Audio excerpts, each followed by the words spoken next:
Hey, what's up, Improvement Warrior? Jason Yun, Peyton Yun, back with you. We're in the kitchen. We're showing you our teardown process of a pumpkin.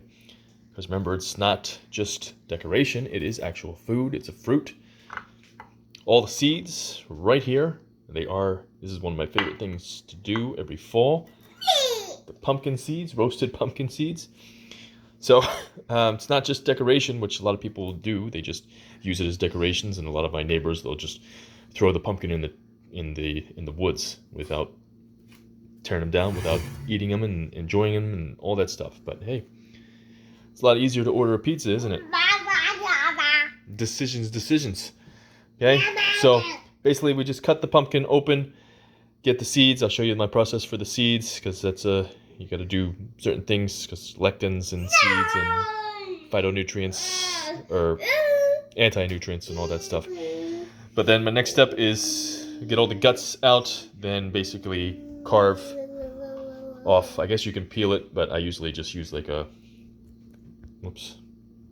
usually just use a hardy knife and just cut the very edges off.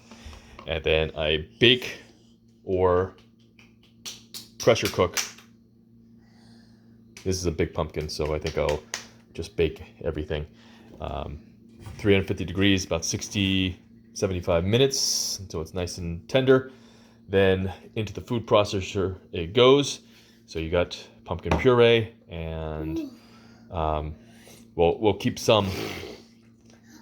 So we won't bake everything. So we can make pumpkin fries with that. I know I have a recipe somewhere, but I'll remake it. But pumpkin fries you could do in the air fryer, in the oven, all that stuff.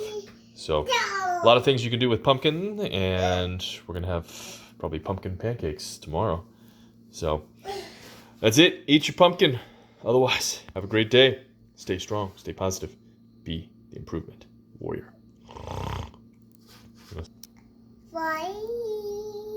Go. So there's all the pumpkin fries I got up.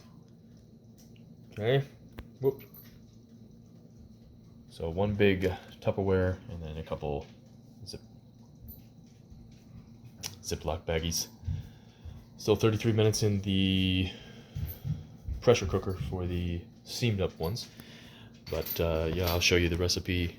We'll probably make them a couple days from now. So yummy pumpkin fries.